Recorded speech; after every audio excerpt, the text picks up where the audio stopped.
Paper leak पर राघव चड्ढा का बड़ा बयान, बोले यह किसी एक सरकार नहीं पूरे देश की समस्या। राज्यसभा में आम आदमी पार्टी के सांसद राघव चड्ढा ने पेपर लीक के मुद्दे पर सरकार और विपक्ष दोनों को घेरते हुए कहा कि इसे किसी एक पार्टी, सरकार, मंत्रालय या अधिकारी की नाकामी मानना गलत होगा।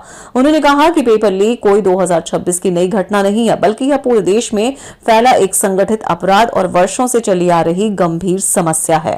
राघव चड्ढा ने कहा कि जब बात जवाबदेही, नैतिकता और पारदर्शिता की हो तो यह नहीं देखा जाना चाहिए कि पेपर लीक किस राज्य में हुआ, किस मंत्री के कार्यकाल में हुआ या किस राजनीतिक दल की सरकार थी। उनके मुताबिक यह एक पैन इंडिया ऑर्गेनाइज्ड क्राइम बन चुका है, जिसमें लाखों मेहनती युवाओं का भविष्य प्रभावित हो रहा है।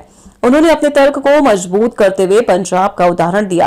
राघव चड्ढा ने बताया कि 19 जुलाई 2026 को पंजाब में फार्मेसी ऑफिसर भर्ती परीक्षा आयोजित हुई, जिसमें बड़े पैमाने पर अनियमितताएं सामने आई। आरोप है कि ब्लूटूथ डिवाइस के जरिए लाइव चीटिंग कराई गई और नकल कराने वाले गिरोह अभ्यर्थियों से 13-13 लाख रुपए तक वसूल रहे थे।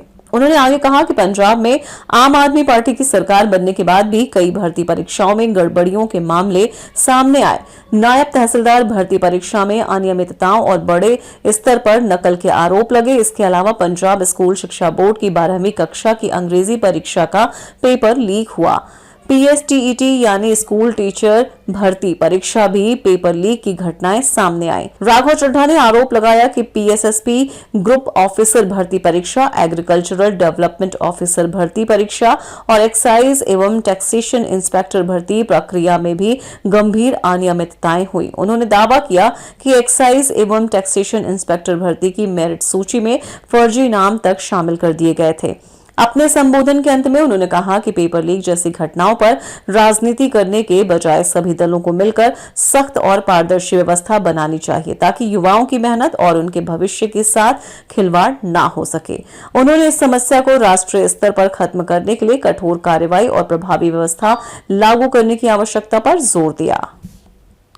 पेपर लीक किसी एक पार्टी का, किसी एक सरकार का ऑफिसर या मिनिस्ट्री की देन नहीं है और ये कोई 2026 का फिनोमेना भी नहीं है सर। मैं बता दूं कि सर, जब बात अकाउंटेबिलिटी की हो, मोरालिटी की हो, जवाबदेही की हो, तो इसलिए जब बात अकाउंटेबिलिटी की हो, मोरालिटी की हो, जवाबदेही की हो, तो सर ये इससे तय नहीं होना चाहिए कि पेपर लीक कौन से राज्य में हुआ, कौन सी मिनिस्टर के अंडर हुआ, कौन सी पार्टी में हुआ, क्योंकि ये एक पैन इंडिया ऑर्गेनाइज्ड क्राइम है, क्रॉनिक डिजीज है। मैं ये बात इसलिए कह रहा हूं क्योंकि 19 जुलाई 2026 को, आज से मात्र 10 दिन पहले, पंजाब के अंदर एक फार्मेसी ऑफिसर रिक्रूटमेंट का एग्जाम हुआ। उसमें मैसिव इरेगुलरिटीज देखी गई। ब्लूटूथ डिवाइसेस के माध्यम से लाइव चीटिंग चल रही थी और चीटिंग सिंडिकेट वो चीटिंग फैसिलिटेट कराने के लिए 13-13 लाख रुपए का रेट चार्ज कर रहा था। यही नहीं सर, आम आदमी पार्टी की सरकार जब पंजाब में बनी तब से अभी तक नायब तहसीलदार के एग्जाम में इरेगुलरिटीज देखी गई और लार्ज स्केल चीटिंग हुई। पंजाब स्टेट एजुकेशन बोर्ड में 12वीं क्लास का इंग्लिश का पेपर लीक हुआ। PSTET स्कूल टीचर रिक्रूटमेंट का एग्जाम का पेपर लीक हुआ। PSSB के ग्रुप ऑफिसर के रिक्रूटमेंट का एग्जाम लीक हुआ। एग्रीकल्चरल डेवलपमेंट ऑफिसर के रिक्रूटमेंट का एग्जाम लीक हुआ और एक्साइज और टैक्सेशन इंस्पेक्टर की रिक्रूटमेंट की मेरिट की लिस्ट जब आई तो उसमें फर्जी नाम डाल के जारी कर दिया गया। सर मैं आ रहा हूं, अब मैं कांग्रेस में आ रहा हूं। सुनिए प्लीज, आप कांग्रेस का सुनिए सर, ये मेरा समय खराब कर रहे हैं। आप बोले ना, आप बोले सर। जब सर कांग्रेस की कर्नाटक में सरकार है, इसी साल जनवरी 2026 में SSLC का पेपर हुआ। इसी साल कर्नाटक में कांग्रेस की सरकार के अंडर SSLC का पेपर हुआ, पेपर लीक हुआ और वो पेपर ऑनलाइन 200-200 रुपए में स्टूडेंट्स को बेचा जा रहा था। हिमाचल प्रदेश में HP state selection commission recruitment exam का पेपर कांग्रेस के कार्यकाल में लीक हुआ। अब आप सुनिए सबसे चौंका देने वाली घटना सर, सबसे शॉकिंग और सैड बात यह है कि 2016 में कर्नाटक में जब कांग्रेस की सरकार थी तब वहां पे 12वीं कक्षा का प्री यूनिवर्सिटी कॉलेज का 12th का केमिस्ट्री का पेपर लीक हुआ। ये क्लासरूम का पेपर नहीं था सर, ये स्टेट बोर्ड एग्जाम था। ये स्टेट का एग्जाम जब पेपर लीक हुआ, बच्चे एग्जाम देकर घर आ गए, पता लगा पेपर लीक हो गया, पेपर कैंसिल कर दिया। 20 दिन बाद री एग्जाम कराया गया, री एग्जाम का पेपर भी लीक हो गया और उसके बाद रात को 3:30 बजे वो पेपर व्हाट्सएप पे घूम रहा था, री एग्जाम को भी कैंसिल करना पड़ा।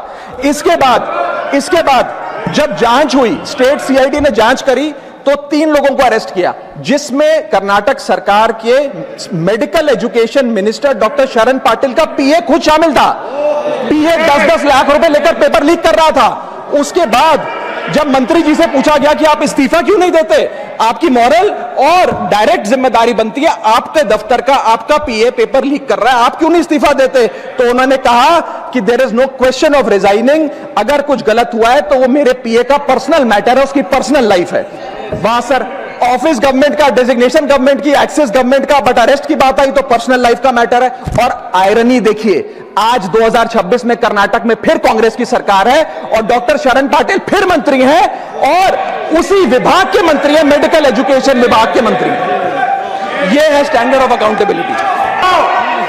उसी के साथ साथ 2004 से 2014 के बीच में जब यूपीए की सरकार थी तो कांग्रेस के कार्यकाल में दर्जनों एग्जाम्पल हैं, डॉक्यूमेंटेड एग्जाम्पल हैं पेपर लीक के सर, जिसमें मुख्य तौर पर AIIMS post graduate medical entrance exam 2006 में लीक हुआ, रेलवे रिक्रूटमेंट बोर्ड का एग्जाम 2009 का लीक हुआ, all India engineering entrance exam 2011 UPA के कार्यकाल में लीक हुआ और SSC combined graduate level exam 2013 leak हुआ।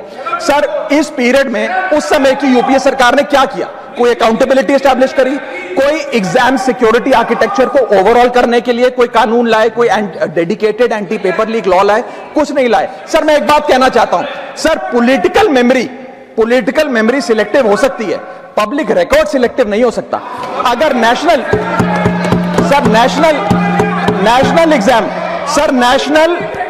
एग्जाम का पेपर लीक अगर नेशनल क्राइसिस है, जो कि है, तो सर ऑपोजिशन रूल्ड स्टेट का पेपर लीक एक लोकल इंसिडेंट कैसे हो सकता है? सर स्टूडेंट में तो फर्क नहीं होता।